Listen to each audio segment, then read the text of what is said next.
सोच से घोर नरक में पड़ही, रुद्राद पीवे नहीं तरही।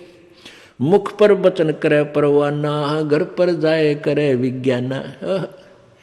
मुख पर तो सारी बात माने और घर पर जाके चौधरी पाक अपने हिसाब से सेटिंग करो, ना नो नहीं ऐसे ठीक नहीं गुरु, ये ऐसे होना चाहिए।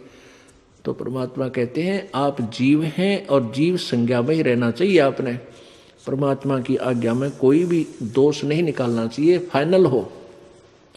अब गुरु जी की आज्ञा देगा आपको।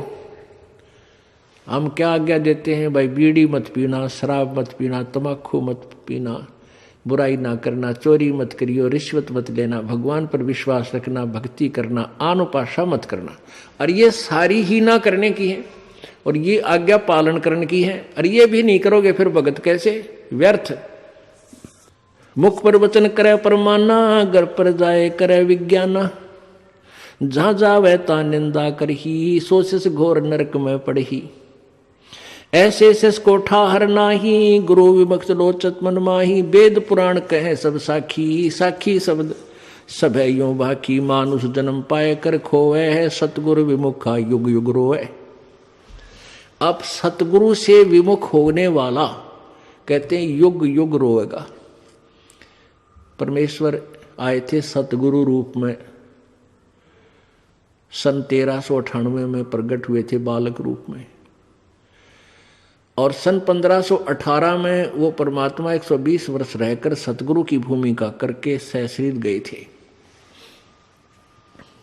तो उस समय जो हम 64 लाख के 64 लाख और परमात्मा से विमुख हो गए थे, हम सतगुरु से विमुख हो गए थे। और उनके विमुख होए हुए प्राणी युग युग रो रहे हैं। आज तक हम भटक रहे हैं, भरम रहे हैं, क्योंकि हमने परमात्मा को परमात्मा नहीं माना। क्यों नहीं माना? क्योंकि हम अशिक्षित थे।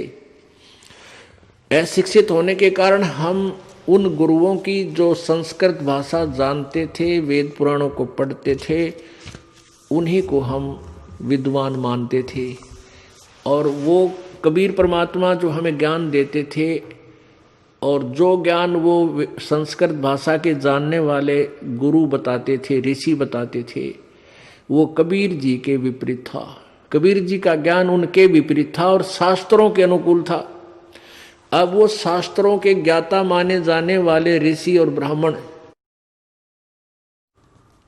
वो सदग्रंथों को समझ नहीं रहे थे, जिस कारण से उन्होंने एक पॉइंट सभी के हृदय में जचा दिया कि कबीर अशिक्षित है, ये अक्षर ज्ञान नहीं है इसको, इसलिए ये जो ज्ञान कह रहा है ये वेदों और गीता के विरुद्ध बोल रहा है।